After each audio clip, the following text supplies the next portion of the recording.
Hi, my name is Christine Sconzo. Ryan Sconzo is my son.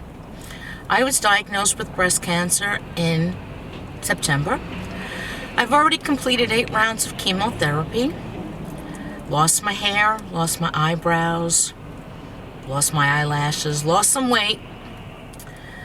It's been a lot harder than I thought it was going to be. I was prepared, but it was a little harder than I thought. So right now I'm on my way for some blood work to see how my platelets are, and I'll keep you posted.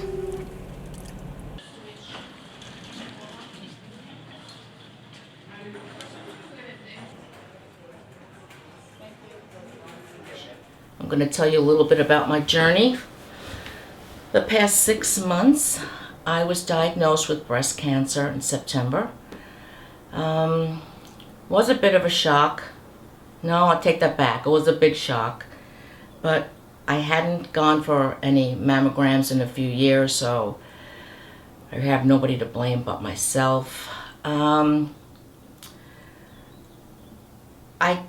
didn't cry right away. I think I was in disbelief that, oh, this can't happen to me. It's not in my family. It just kind of was unreal. And then after a while, when it sinks in, and then it was the first time that I cried. And I remember walking home from the doctor's office, and I started to cry, and I'm thinking, why me? But then again, why not me? It happens to a lot of women. Anyway, I think the first person that I told was my best friend Diane. I called her, and she said, no, that can't be. She said, it's probably just one of those things that they found. And I'm thinking, well, yeah, maybe, because the doctor said, go back for another ultrasound. And I'm thinking, well, maybe she's right. So I called my brother, told him, and he's kind of has a calming effect on me. He says, let's wait to get all the facts and tests in before we make any decisions. And okay, so we did that, went for the second sonogram. Sure enough, I had breast cancer in my left breast. First thing I had to do was see a surgeon and go for a biopsy. And I did that. He's a very nice guy.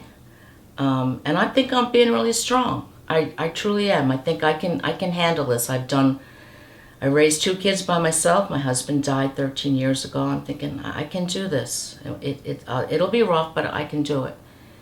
Biopsy came back positive, and got the name of an oncologist.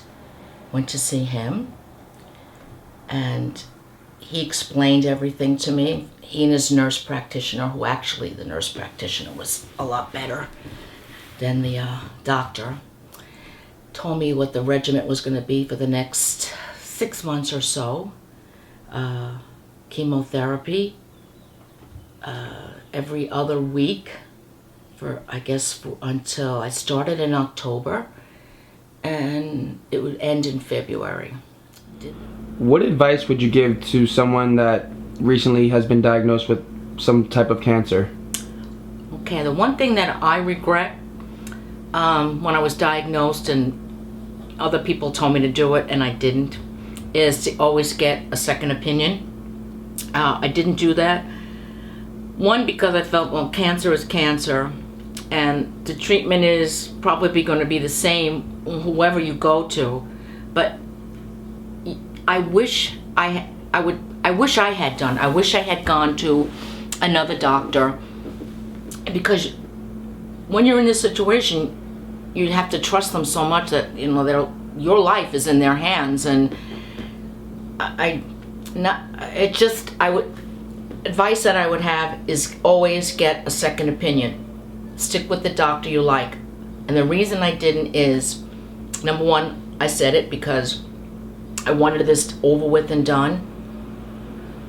And secondly, it was a doctor that was given to me by another doctor, and I figured, okay, that's it. She's got to know. She's probably good. But always get a second opinion with any serious illness. That's my one regret I have. Where do you currently stand with your battle against cancer, Mom? Okay, finished chemo. started October, ended February 10th. I was so happy. That was grueling. It was a lot worse than I thought it would be. I thought I could really do this because I really wanted it over with, but the chemo was so horrible that you do it every 2 weeks, and then you get a shot after that the next day to build up your white cell count, and that really makes you sick. So you have the 2 weeks where you feel horrible, and then you get 1 day right before the next chemo, and you have to do it all over again. So that's over with. I'm so relieved that's over with.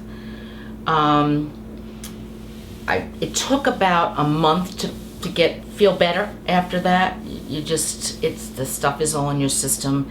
And the last chemo, I lost my eyebrows and my eyelashes, and that was like, oh God, it's bad enough being bald, but now you look like an egg. So tomorrow is my surgery. To be there at 5:30 in the morning. My brother's taking me. Having a double mastectomy. I figured that since the cancer was only on the left side, I don't ever want to have to do this again, so I'm just going to have the whole thing done. Doctor's advice too, it wasn't just mine. He thought it was a good idea. And I'm also having reconstruction the same day, where they take tissue from your stomach and just work its way up. So it's going to be about an 8-hour surgery. I'm really, really scared. I don't think I've ever been this scared in my life. Maybe I have and just don't remember, but I am really scared. I'm afraid of the pain. I think that's number one I'm afraid of, but I think close second is like, I hope everything turns out and looks okay. It really is the only way to determine if the cancer has decreased or spread. So we'll know that.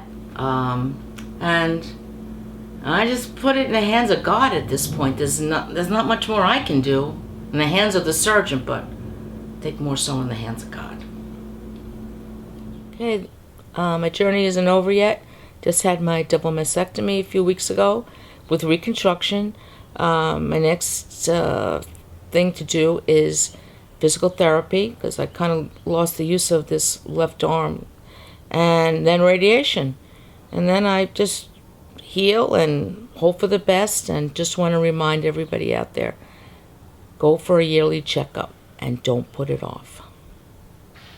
Little do you know that I have a co-star in this film. It's my cat Bob. And I think why he's here, for actually moral support. I can take my hat off so you can see my bald head. Ooh, that's hard. And I just want to let you know that Bob doesn't need any pay. All the pay he wants is in a can of Friskies.